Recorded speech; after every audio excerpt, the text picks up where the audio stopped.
Well, that chief was arrested a day after that story aired. He's now out on 2 surety bonds of 200,000 Kenya shillings each.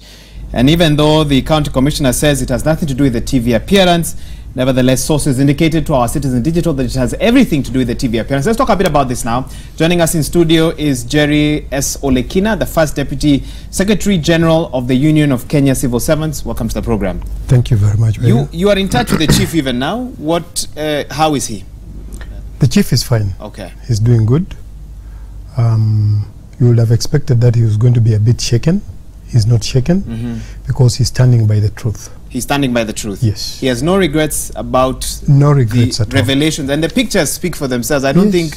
You see, if you look at those pictures, my brother, those are pictures that depict the actual situation of all chiefs' offices. 90% of chiefs' offices in the country. And the Ministry of Interior should be more serious. You don't expect to get services from those chiefs in such conditions. In fact, one of the things that you should know is that it is even against the labor laws. They should be working in a conducive environment. Now, if you look at this, is this a conducive environment? Sincerely. It doesn't look like it. It isn't. Even for those who want to be served, you walk in there and of course you even want to leave. You even wonder, is this actually a government office? It is not. You see, it's even shameful.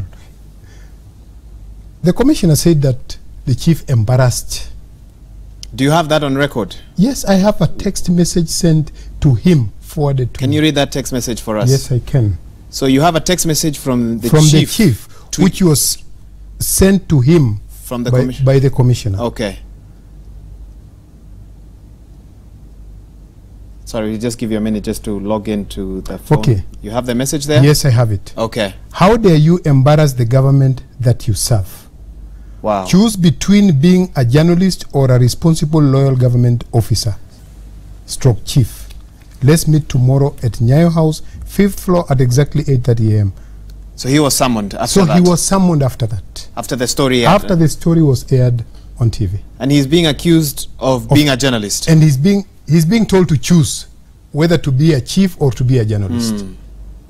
What is wrong with exposing the rot? If we truly think that we need to serve the Kenyan populace, and we need to serve them properly, then we should ensure that there is that proper and conducive working environment for every public servant. We are looking at the chief here. We are just looking at the environment that he's working in. Could he be accused of not following? That chief is supposed to be having a uniform. Why is he not in uniform? Because they are not being supplied with uniform. You have that as fact? Yes, we have that as a fact. Not anymore? You see, they are supposed to be supplied with uniform. Yes. But it doesn't reach them. So where does the uniform go to? Talk to every single chief in this country. They'll tell you the last time they received uniforms is about 3 or 4 years ago. Okay. Yes. And if there's any chief watching this program or anyone who may have an observation from where you are, 22422 is our SMS line, and use the hashtag Citizen Extra. I'll try and read those messages shortly.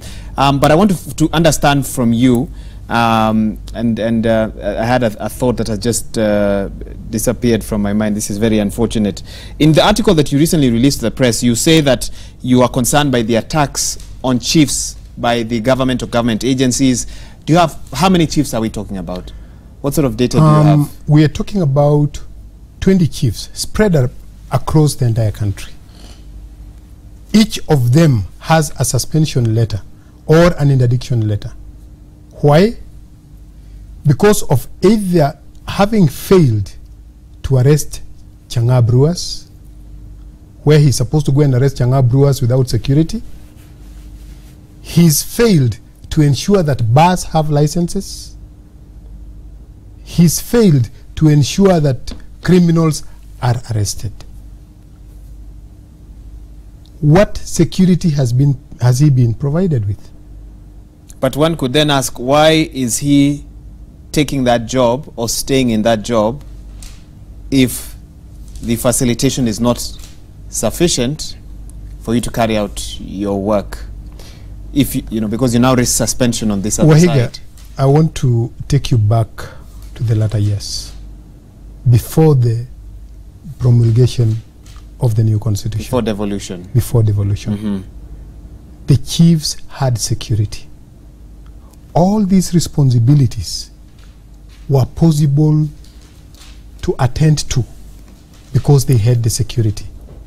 After devolution, nothing has been taken from them as a responsibility apart from the security and the powers they used to have. So they're supposed to carry out the same duties. The same duties. But with minimal provision from the government. In fact, it's like nothing. It's like they are being provided with nothing. Because where is the security? It is gone. The Chiefs Act is gone. You know, the powers they used to have in the Chiefs Act, it's all gone. Because the chief will come to you and order you to do something, and if you fail to do it, you are arrested. Today, he cannot. Because no one will arrest you. Because no one will arrest you. If he's told he has to go and fight Chang'an Brewers, he will go fighting Chang'an Brewers with enough security. Today, he's being told to go alone without security. How do you expect him to work? He cannot be able to deliver. And I don't know why the government itself is not looking into that. Could the chief have followed laid down procedures? Could he have escalated his complaints? Has he told you that he did that? Could that be the main grievance the county commissioner has? And of course, the county commissioner is not here to defend himself, so we'll limit the discussion around him. I will not discuss about the county commissioner. Let me discuss about the chiefs. Okay? This is something, even as the union, we have documented, we have written to the Ministry of Interior to look into the welfare of the chiefs. Not once, not twice, severally. We don't even get a single response. No acknowledgement, no response. No acknowledgement, no nothing. So the question is, what does the Ministry of Interior do in regards to the chiefs? So for you, this attack or this arrest has everything to do with the TV interview. It's very clear. It's very clear. In your mind. It's very clear in our mind. Because, you see, now a text message like that from the county commissioner. Okay? Yes, the chief may have had an issue before then. Why had he not been arrested? He was supposed to attend court on 10th. Okay. He was supposed to attend court on 10th. When was he arrested? When was the... 20-something days later? Oh. No, he was supposed to attend court today. He was to be in court today. Today is 10th. But there was a possible contempt of... But he was arrested on Friday, immediately after the TV appearance. What does that tell you? This is just a cover-up. Okay? It's nothing to do with the matter that is in court. That particular matter? No. Is it difficult to champion the cause of chiefs, bearing in mind, especially to a generation that's growing with a youth bulge? A lot of young people may not remember who the chiefs were. Chiefs seem like, for lack of a better word, products of yesteryears. Is it hard for you to sit here and justify chiefs when a percentage of the population might not see the relevance of chiefs anymore, or understand who chiefs were? I think I'll beg to differ with that. The chiefs are an inaugural position in this country. Look at the chiefs. You know, look at the assistant chief, for example. Where does he operate from? From the village. He knows and understands each and every individual in that particular village. So when it comes to crime, for example, the chief is better placed to give information on that than any other person. And as opposed to what you say, even the youths, they know the chiefs. Because today, if I need a birth certificate, if I need an ID, I have to go to the chief. So, the role of the chief is in this country is key. So why are the authorities neglecting them? Because that's what it sounds That like. is the big question. If you are writing numerous letters to That the is the authorities big saying question. acknowledge the chiefs, give them something to work with. That is the big question, because we wonder, and we keep on saying, okay, if the Constitution does not recognize the chief per se, The 2010 Constitution. the 2010 Constitution, if it doesn't recognize the chief, and the government wants to do away with the chiefs, there is a better way of doing it other than intimidating them.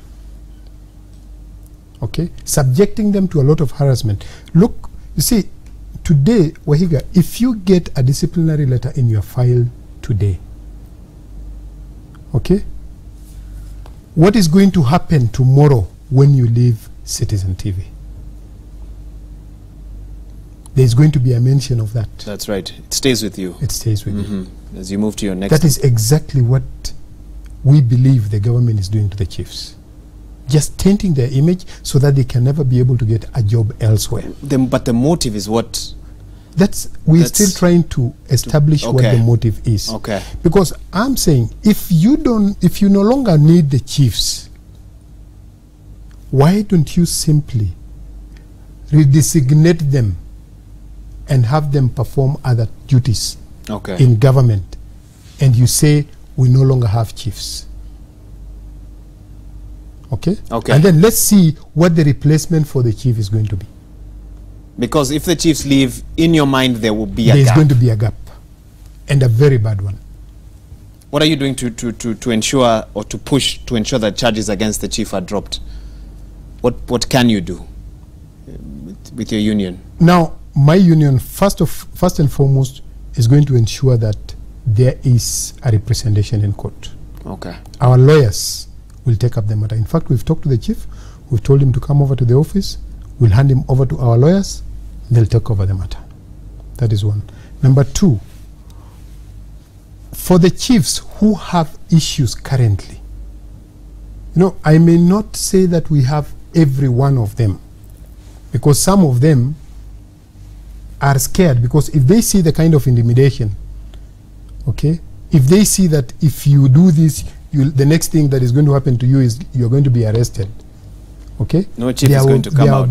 They are going to withdraw. But I'm appealing to any of them who has any issue to come out. Are your offices countrywide, or do they have to come to Nairobi? Countrywide. Okay. We have 74 branches. In fact, some of the branches are being run by chiefs who have been elected as officials. Okay. Yes. Okay. Let me read some SMSs and get your final thoughts. Someone here says, I am Robert Njeru and I stay in Kileleshwa. I donated the main door to that chief's office. Let them leave him alone. And we saw that footage there. In Ngando Ward Chief's office in Dagoretti constituency, there is no national flag at the chief's office. And finally, Simiu from Webuye says, chiefs work under pathetic conditions. Citizen TV should come and cover the chief's office in Miendo location, Webuye West, Bungoma County. He is working in a worse condition than the one you're showing in Kileleshwa. So what does the Ministry of Interior go to say with that? That is not from me. It is not from Wahiga. It is from the general public. Well, they don't have a representative here, so we will just have to... I don't want you to answer that. Yes. In fact, that is a question to them. Let them figure out how they are going to respond to that. Okay. Yes. Okay, but for now, you tell us the chief is in good condition. He's okay. I know he's been behind bars for about, what, 3 days?